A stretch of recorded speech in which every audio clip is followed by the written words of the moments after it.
The shockwaves are spreading faster than anyone anticipated. What started as a threat aimed at Mexico has ignited something far bigger, a unified pushback across Latin America that we haven't seen in decades.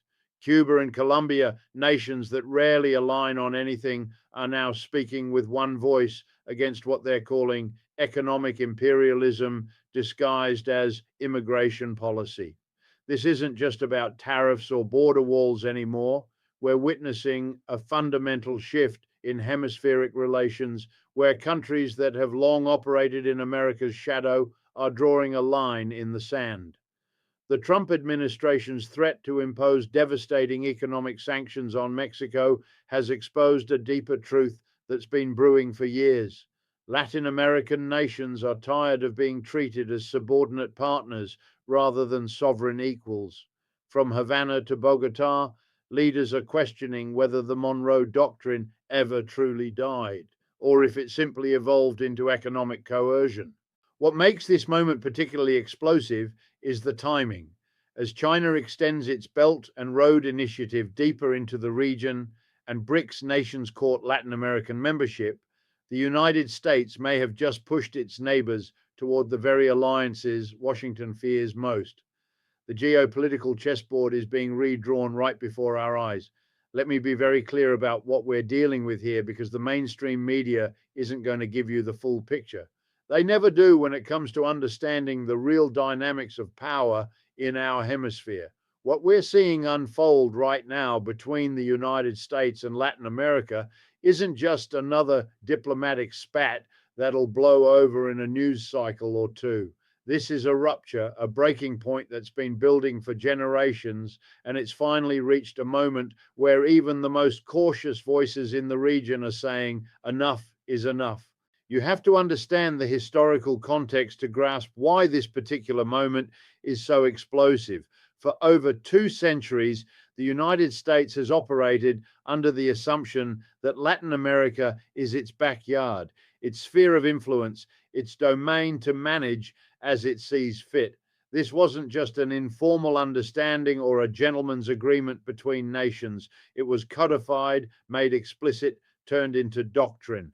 The Monroe Doctrine of 1823 essentially declared to the European powers that the Western Hemisphere was America's playground, and any European interference would be considered an act of aggression against the United States itself. Now, they dressed it up in the language of protecting newly independent Latin American republics from European colonialism, but let's be honest about what it really was. It was the United States claiming dominion over an entire hemisphere, asserting that while these nations might be independent from Spain or Portugal, they would operate within an American defined framework of acceptable behavior. And for 200 years, that's exactly how it worked. When Latin American countries elected leaders that Washington didn't approve of, those leaders had a strange tendency to be overthrown. When they pursued economic policies that didn't align with American corporate interests, they found themselves facing sanctions, coups, or outright invasion. Guatemala in 1954, when a democratically elected government dared to redistribute land owned by the United Fruit Company.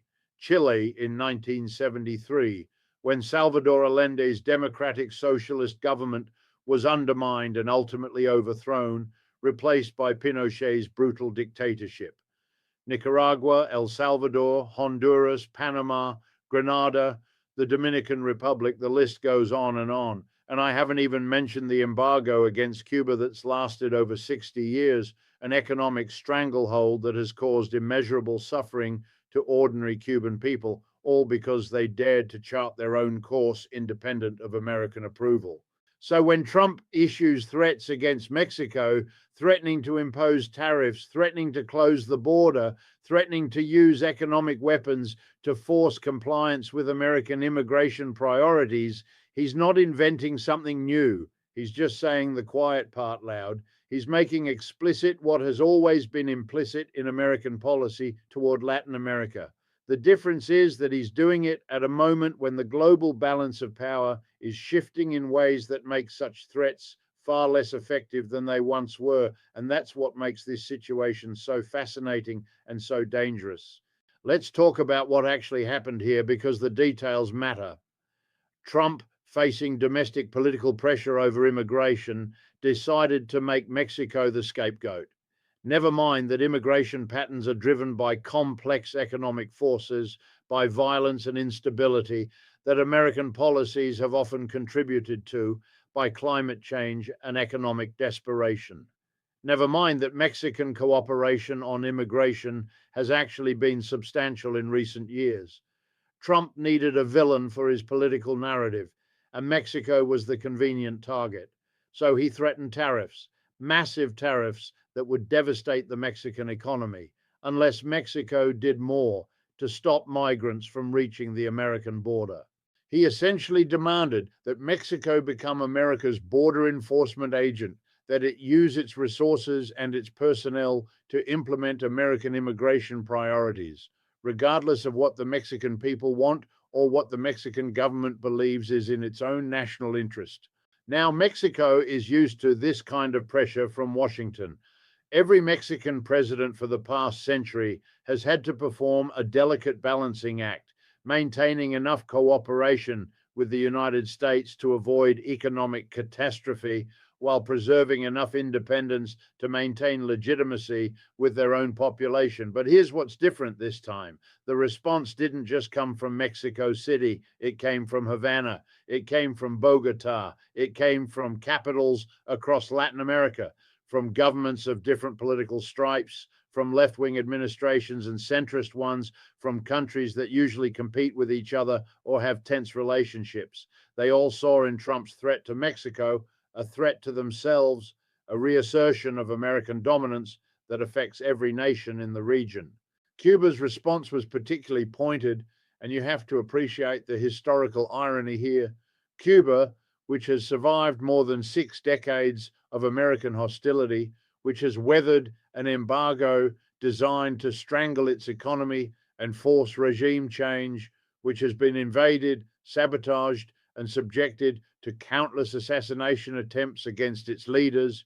Cuba is now speaking out in defense of Mexico against American economic coercion.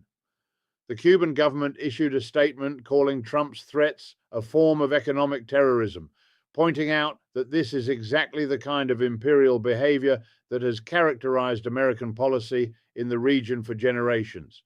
And they're not wrong.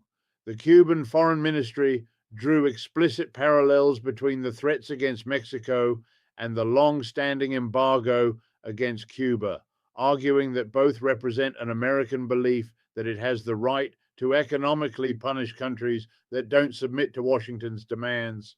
But here's what really matters. Cuba isn't some isolated voice that can be easily dismissed. Yes, the United States and its allies have spent decades trying to portray Cuba as a pariah state, as an irrelevant remnant of the Cold War. But in Latin America, Cuba carries moral authority precisely because it has resisted American pressure for so long. When Cuba speaks about economic coercion and imperial overreach, other Latin American nations listen, because Cuba has experienced the worst that American power can inflict and survived. There's a credibility there that comes from endurance, from resistance, from refusing to capitulate, even when the cost has been enormous. And then you have Colombia entering the conversation. And this is where things get really interesting from a geopolitical perspective. Colombia has traditionally been Washington's closest ally in South America. For decades, Colombia received billions in American military aid, worked closely with American intelligence agencies, allowed American military bases on its territory, and generally aligned its foreign policy with American interests. The relationship was so close that Colombia was sometimes called America's Israel in Latin America, a reliable partner that could be counted on to support American positions even when the rest of the region went a different direction. So when Colombia's government speaks out against Trump's threats to Mexico, when Colombian officials start using language about sovereignty and mutual respect and the right of nations to determine their own policies, that's significant. That's a sign that even America's traditional allies in the region are reaching a breaking point. The Colombian response came from President Gustavo Petro, who himself represents a shift in Colombian politics. Petro is Colombia's first left-wing president, a former guerrilla who spent years fighting against the Colombian government before entering democratic politics. His election in 2022 already signaled a transformation in Colombian political culture, a willingness to break with the past and chart a different course. And part of that different course involves a more independent foreign policy, one that's less automatically aligned with Washington and more focused on Colombian interests and Latin American solidarity. When Petro speaks about Trump's threats to Mexico as a threat to all of Latin America, when he calls for regional unity against economic coercion, he's articulating a vision of hemispheric relations that's fundamentally different from the one that's prevailed for the past 2 centuries. What we're seeing is what US policymakers have long feared: genuine Latin American independence and solidarity. For decades, Washington managed the region by dividing countries, rewarding compliance, punishing resistance, divide and rule to block any unified bloc that could challenge hegemony. It worked. Nations competed with each other, prioritizing ties to Washington over regional solidarity. That's changing for intersecting reasons. First, a generational shift. Those shaped by Cold War interventions, who learned defying Washington could mean overthrow or death, are passing. New leaders grew up with neoliberal failure, the Washington consensus enriching elites while millions stayed poor, and mass movements against privatization and austerity. They're less afraid of US power because they've seen it weaken. Second, the global balance has shifted. When the US stood alone, options were few. Markets, finance, and diplomacy ran through Washington. That's no longer true. China is a major partner, buying commodities, building infrastructure, offering loans without Western conditions. Russia has re-engaged more modestly. BRICS is expanding, creating alternatives that don't require US approval. Latin America now has options it didn't have a generation ago. Think about what that means in practical terms. When the United States threatens Mexico with economic sanctions, Mexico can look to China as an alternative market for its exports. When Washington tries to isolate Cuba or Venezuela, those countries can turn to Russia, China, Iran, and other nations willing to trade with them despite American displeasure. When Latin American nations need financing for development projects, they're not limited to the IMF and World Bank with their structural adjustment requirements. They can go to Chinese development banks or the new development bank established by BRICS nations. This multiplicity of options fundamentally changes the power dynamics. American threats carry less weight when they're not backed by the ability to completely cut a country off from the global economy. There's also a third factor at play here, and it's about dignity and self-respect. For generations, Latin American leaders had to swallow their pride, had to accept being treated as junior partners or subordinates, had to tolerate American interference in their internal affairs because the costs of resistance seemed too high. But there's a limit to how much humiliation people will accept, even when accepting it seems pragmatic. Trump's approach, the open contempt, the insulting rhetoric, the naked power politics without even a pretense of mutual respect, has pushed things past that limit. When you treat people and nations as if they have no agency, no rights, no dignity, eventually they push back even if it's costly. That's a lesson empires throughout history have had to learn the hard way, and the American empire is learning it now. Let's dig deeper into what Cuba and Colombia are actually saying, because their statements reveal a lot about how Latin American nations are thinking about their relationship with the United States. Cuba's foreign ministry released a detailed statement that didn't just criticize Trump's specific threats against Mexico. It put those threats in a broader historical context, tracing a pattern of American economic coercion going back decades. The statement mentioned the embargo against Cuba, obviously, but it also referenced American sanctions against Venezuela, against Nicaragua, the economic pressure applied to Ecuador, Bolivia, Argentina at various points, when those countries pursued policies Washington opposed. The Cuban statement essentially argued that Trump's threats against Mexico are part of a systematic pattern of American behavior, not an aberration or an exception. And here's what makes that argument powerful. It's hard to refute. The historical record is clear.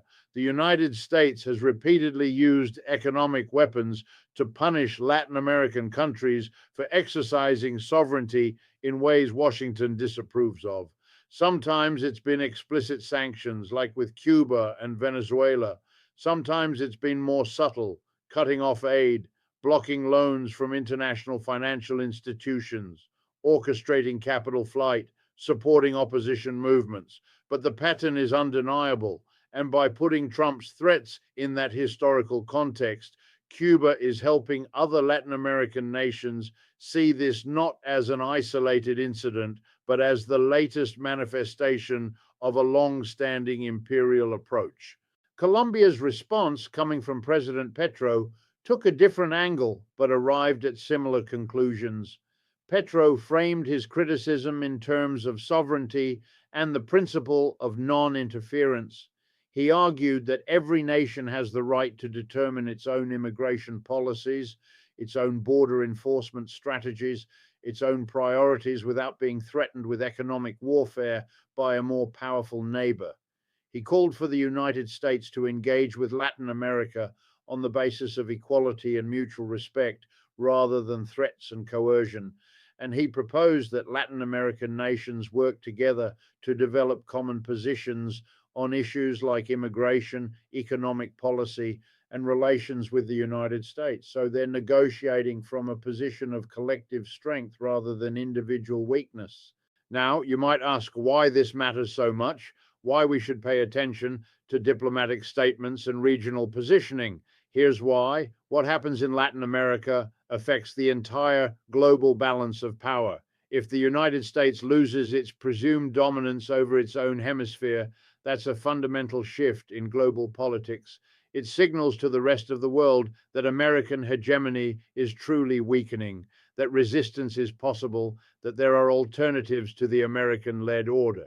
Every country in Asia, Africa, and the Middle East that chafes under American pressure will be watching to see if Latin American nations can successfully assert independence. Every rising power that wants to challenge American dominance will see Latin American resistance as an opportunity to expand their own influence. This is exactly why American policymakers have always been so concerned about maintaining control over Latin America. It's not just about the region's resources, though those matter. It's not just about markets for American goods and investments, though those matter too. It's about credibility and the perception of power. An empire that can't control its own periphery, its own backyard, is an empire in decline. The Romans understood this, the British understood this, and American strategists understand it too. That's why you see such panic in Washington whenever Latin American countries start moving toward independence and regional solidarity. The timing couldn't be more significant. The post-Cold War unipolar moment is over. We're moving toward a multipolar world still taking shape. In this context, every regional shift matters. If Latin America moves away from US dominance toward independence and ties with rising powers like China, that hastens American decline, costing economic leverage, strategic position, diplomatic support, and the psychological edge of inevitability. What makes this volatile is that the United States won't accept that shift quietly. Empires, when challenged, double down and escalate. Trump's threats to Mexico may be the opening move. If economic pressure backfires and deepens regional solidarity with rivals, Washington may turn to harsher tools, political meddling, sanctions, and financial warfare, even echoes of Cold War-style intervention. But that playbook is less likely to work now. The world has changed. Information moves freely, norms of sovereignty raise diplomatic costs, and Latin American societies are more educated, mobilized, and historically aware. Regional social movements can organize real resistance to interference. So we're at an inflection point. The old order is breaking down, and what replaces it is unsettled. Genuine regional independence, a larger role for China, a competitive multipolar mix, or a US attempt to reassert dominance by subtler means than blunt threats and coercion. The answer to those questions will depend partly on what happens in the United States itself. Trump's approach represents one vision of American power: nakedly transactional, openly coercive, contemptuous of diplomacy and international norms. But there are other possibilities. A different American administration might try to rebuild relationships with Latin America based on mutual interest and respect rather than domination. The question is whether American political culture and economic interests will allow for that kind of shift, or whether any American government will ultimately insist on maintaining hegemony even as the costs of doing so increase. What Cuba and Colombia are doing by speaking out against Trump's threats is testing those questions. They're probing to see how much space exists for independent action, how much solidarity they can build with other Latin American nations, how effective American pressure really is in this new global context. They're taking risks because the United States still has enormous capacity to punish countries that defy it, but they're calculating that the risks of continued subordination may be greater than the risks of asserting independence. And that calculation tells us something important about how power in our world is shifting. The response from other Latin American nations will be crucial to watch. Will Brazil, the region's largest economy, support this pushback against American threats? Will Mexico itself, the direct target of Trump's ire, find courage in this regional solidarity to take a firmer stance? Will Central American countries, which have been most subject to American pressure on immigration issues, join in calling for a different approach? The answers to these questions will shape not just Latin American politics, but global geopolitics for years to come. And we should think about what this means for ordinary people, both in Latin America and in the United States. For Latin Americans, greater independence from American dominance could mean more freedom to pursue economic and social policies that serve their populations rather than American corporate interests. It could mean less vulnerability to the boom-bust cycles of American economic policy. It could mean more dignity and respect on the international stage. But it could also mean instability during the transition, economic disruption as relationships realign, and the risk of becoming caught in great power competition between the United States and China. For Americans, this shift brings challenges and opportunities. The challenge is that US privilege, running endless trade deficits, cheap commodities from Latin America, a peaceful hemisphere, rests on dominance. As that erodes, Americans will feel the economic and strategic costs. But there is opportunity. Empire is costly in money and in morals. Interventions backing dictators, economic coercion have drained resources and damaged credibility. Engaging Latin America as an equal, on genuine mutual benefit rather than domination, could serve US interests better over time. That would require rethinking foreign policy and abandoning the presumption of dominance, and it's unclear the culture is ready. The bipartisan consensus in Washington is to preserve US leadership. The dispute is over methods. Trump favors naked coercion and transactions. The establishment prefers multilateralism and alliances.